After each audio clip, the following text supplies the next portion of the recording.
Bienvenue à la revue de presse de ce jeudi 30 janvier 2025 de 2CM Presse TV. Au menu du jour, les informations publiées par les quotidiens accordent une large tribune à l'actualité relative à la présidentielle d'octobre 2025. À ce sujet, le quotidien d'Abidjan relaie la position du clergé catholique ivoirien qui invite à une élection inclusive. Présidentielle 2025, voici ce que demandent les évêques de Côte d'Ivoire, écrit le journal. Quand de son côté, le journal Le Bélier relaie l'avertissement d'un parti politique, relativement aux conséquences liées à un éventuel 4e mandat de Ouattara.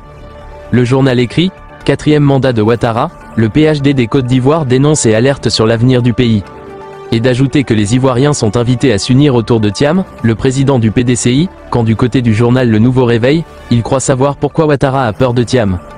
Le journal Le Patriote pour sa part table sur une division au sein du PDCI, le PDCI en 2 morceaux, Thiam-Billon, chacun pour soi, écrit le Patriote.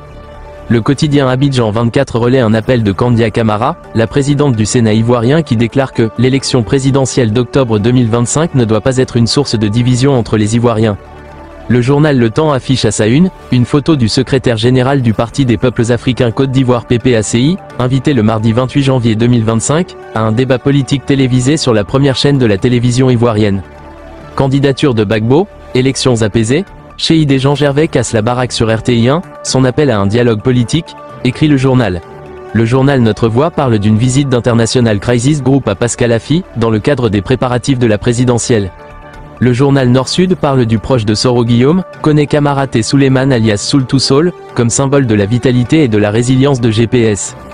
Ce dernier est poursuivi depuis des mois et a comparu le mercredi 29 janvier 2025 devant le tribunal criminel pour des faits d'atteinte à la sûreté de l'État.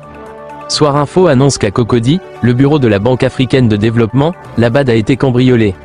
Et d'ajouter qu'un important instrument de travail a été emporté.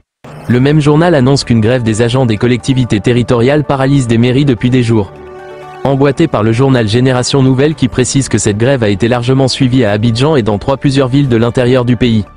En sport, le journal Supersport parle de Wilfried Zaha qui a quitté la Turquie, après un prêt infructueux à Lyon, pour rejoindre Charlotte FC aux USA.